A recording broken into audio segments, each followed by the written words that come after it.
But of course the real problem is Peter Dutton. Didn't you know that? Like, he's the great threat to Australia. He's the reason why there's more homeless than ever before. He's, of course, the reason why there's so many problems. He's the reason why there's all this sort of social difficulties right now. I mean, Queen Laura Tingle, Lefty Laura Tingle, remember what she had to say about how terrible it was that he was planning to cut immigration, which is what the Prime Minister was claiming to do. Oh, but he's claiming to do it a little bit deeper and promising that foreign buyers wouldn't be able to outbid your kids on a house. So, of course, Dutton's the problem.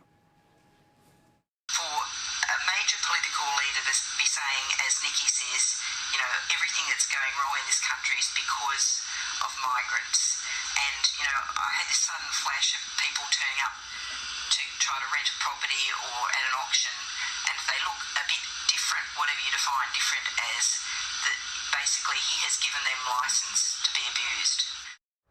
Oh, and of course nasty Nikki Sava, who of course was the co-pilot in that nonsense. Immigration, tinderbox, Dutton, evil, racist, blah, blah, blah, blah, all of this garbage.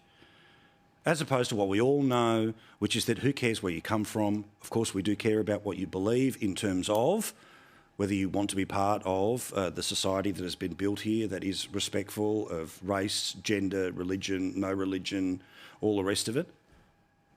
No, it's just literally about a scenario where when hospital ramping means that when you call 000, you may or may not get an ambulance. If you do get an ambulance, you'll have to sit in the back of it because there's no room in the hospital. When you hear about governments turning around and go, you know what, come on in 1 million more in the next couple of years, you start to realise that maybe those queues might get a little bit longer. It's nothing to do with race, religion, anything else, but this is the game they play, and Peter Dutton is the one who's causing the troubles. And of course, one of the great narratives that these people always trying to distract from the actual failures of the actual government, they like to tell you that the Liberal Party particularly has a problem with women. Well, amazingly, again, same opinion poll in the Turnbull Times, in The Guardian today, two-party preferred. Guess who's leading with female voters? Labor's down by 6 since February of this year.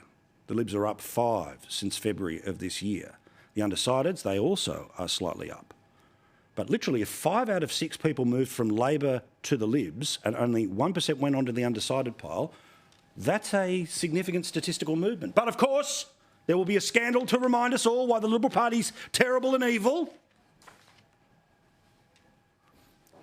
And amazingly, those people in the press gallery who, again, cost of living, that's just, that's all really cyclical, it's not personal. But apparently it was personal a couple of years ago. Go figure.